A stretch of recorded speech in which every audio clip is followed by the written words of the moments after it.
Hello everyone, so welcome to this new video. In this video we'll discuss about how to start developing a custom blogs.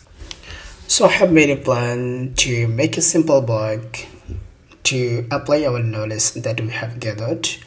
So we'll create a simple YouTube video embedding blog. By default, Gutenberg has a blog for YouTube. If you search for the YouTube like this, you can see this is YouTube blog. It accepts an URL of this video. For example, we can pick this video URL. Simply copy this one, and if I paste and click on this embed button to embed the video, you can see it is embedded successfully. And there is an icon to edit this URL. If you click on this icon, you can see you will be able to change the URL of this YouTube video. So we will make something like this, but it will be a bit different from this one. Instead of pasting the whole URL, we'll just accept the ID for this blog. This video. So let us try to make this one. So we can see that we have a blogs right now that is called dummy blogs. So instead of making a dummy blog, let us make it a real blogs like YouTube video.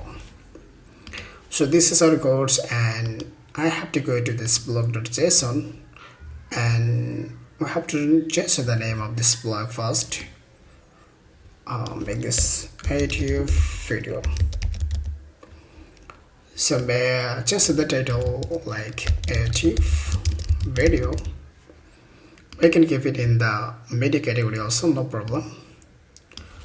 We can give a simple description, blogs to embed YouTube video. It works fine, right?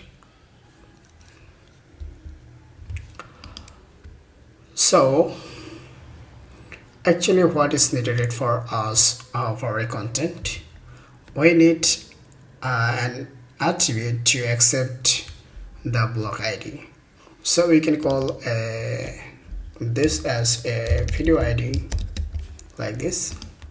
By default, we don't have any default value for this attribute. So I copy and go to our editor, and you can see we have to import it first from here.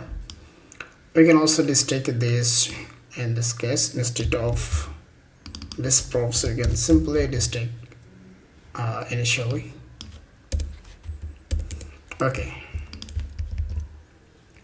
we don't need to pass any extra class name, and in the block controls we will need a single block button, and it will be our edit button. Okay, and then inspector controls, you can keep a single settings to take the this video ID also. So you can call it I don't need to pass any title right now. We don't need to have any extra panels. Simply clone it and no icons, and suppose you want to give that title of this text field will be enter the video ID. So value will be our video ID. When user will be changed, then we'll get a just value and this parameter. So we have to update our attributes, like set attributes. This will be our video ID as pay, like this one. So we are accepting only this video ID. We can give a message to our user that we only accept YouTube video ID. Okay, so in our edit function, just we only print the edit, nothing else. and go to the save. We want to make it save. It is a hard code editing, but we'll make it editable right now. We want to keep the static text. No worry about this one. So our block is ready. npm run build. That's great. Now we can run our server for watching our any changes. Now if I go to this my editor and refresh my browser, then go to this insert library, and you can see this is our native video block. We can also sense the icon. I can make it a video icon. So here is our icon. I can see this is our icon. We want to make it this video. Okay, I can refresh to see the changes, and you can see this is our video and it is now looking better. If I insert this block, we can see we have only a static text, and we have a settings. This is our style part, but we are just going to focus on this particular setting. So right now if we update and see the result at the front end, and you can see this is our static save text. So now let us try to make it realistic. So if you go to YouTube and try to open a video, like this is our Gutenberg blog development video, and if you click on the share button and go to this embed, we can see we're getting some codes.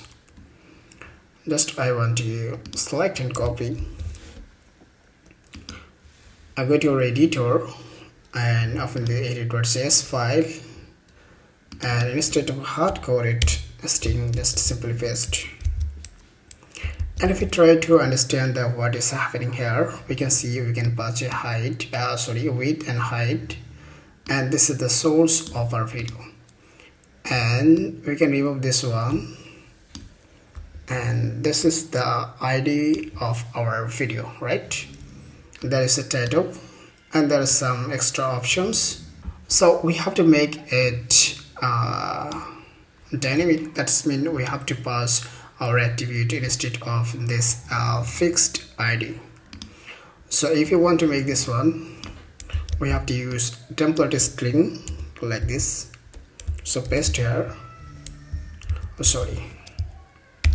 We are writing code in JSX, so we have to use curly braces and then template string and paste your content. So instead of using this fixed ID, we have to pass our video ID. So now it is updated. I mean, it is a dynamic process.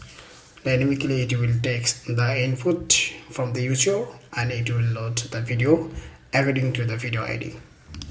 So we can see a YouTube flare is available, but if we click on this, we can see there is an error. Why it is happening? Because we don't have pass any ID for this video. If we select this one and pass a video ID, for example, I want to pass this video ID.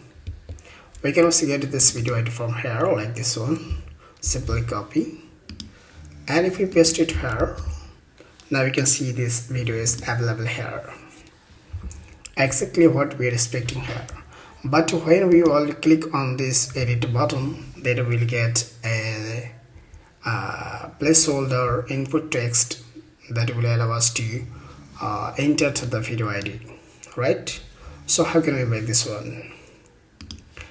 So to make this one, we have to go to our blog.json and we have to declare another attribute. It can be the editing mode true or false. Editing mode,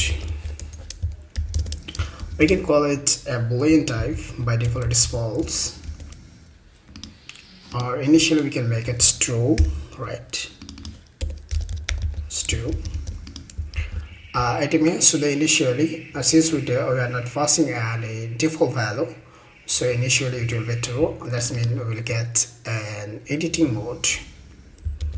So go to our edit.js and restrict this one. So we'll search for here.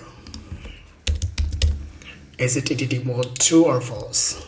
Editing mode is true. When editing mode will be true, I mean there is no video video ID.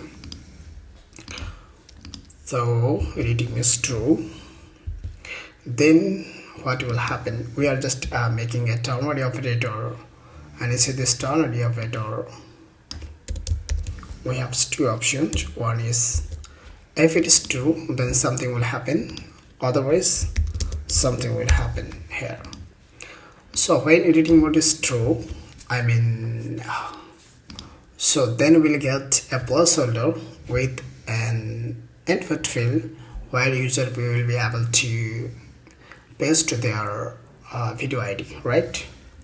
So we can call a simple component that is called a placeholder. So we can call a placeholder component, and inside this component we can pass anything. It is coming from our components, so we have to import it from components. So this is our components, and simply just import this one. And instead of a single closing component, we can make it double closing, and we'll be able to pass anything as a child for this component. We can also pass an icon here like the video, and give a label for this placeholder. Enter your video ID and pass a text field. It will be something like this one, exactly like this one. Okay, if our editing mode is false, then what will happen? Then we will just run our iframe, right? Now it is working fine. So initially we will see this our editing is true. That means, so I need to remove this one, and again want to reinsert like this. Oh sorry, let me check. Editing is true or false. Editing is true, that's why it is true. Let us console log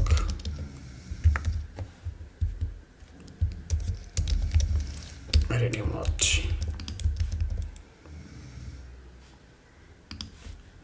Save and refresh. I'm sorry.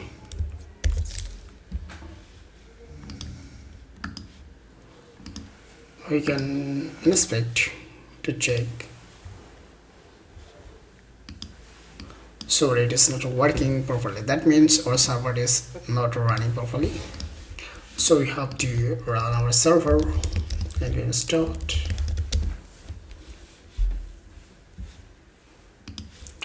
And again refresh.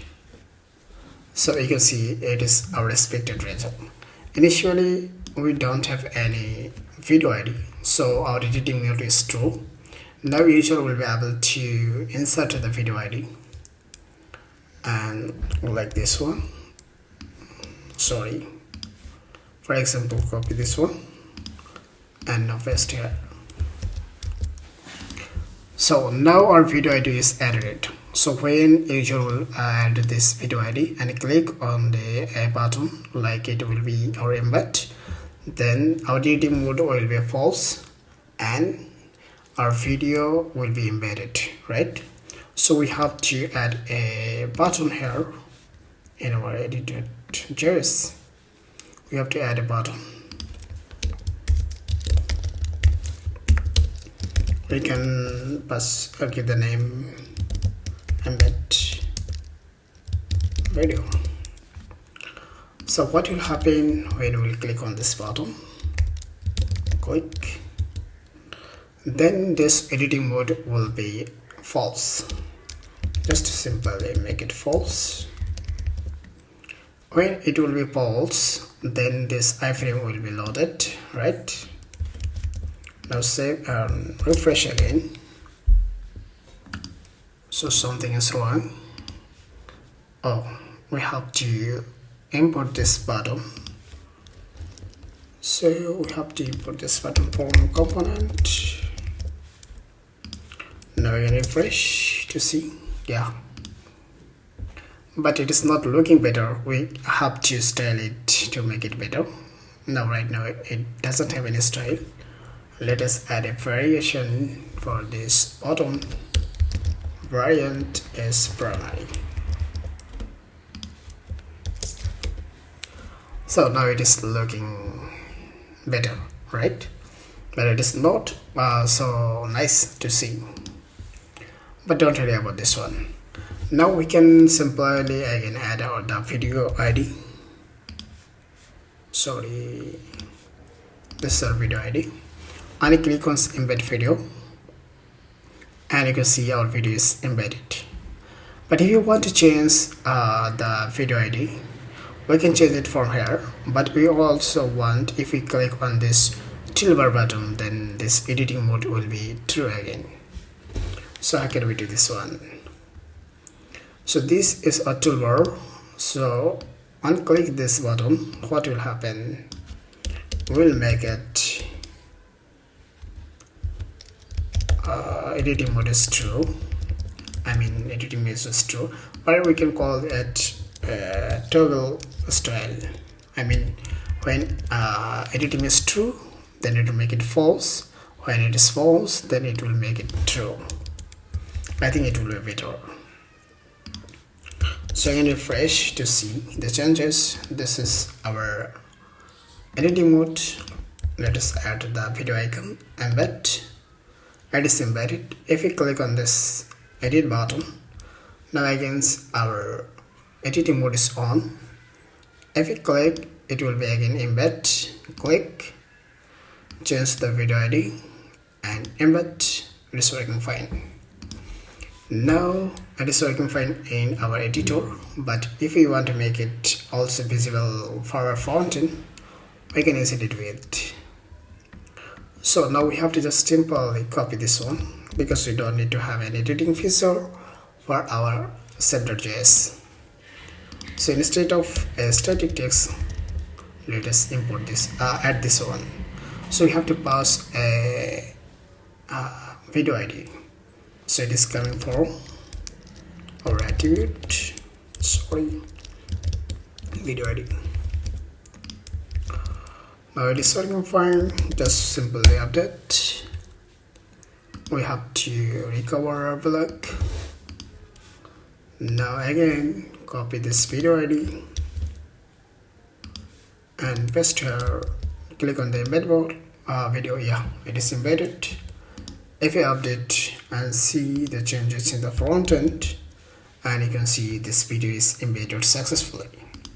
So we have made our first block. It is very simple, but we have applied some knowledge. How can we use toolbar? How can we use placeholder? And how can we use the setting panels for our custom blocks? So I hope you enjoyed this video. If you have any questions, you can let me know.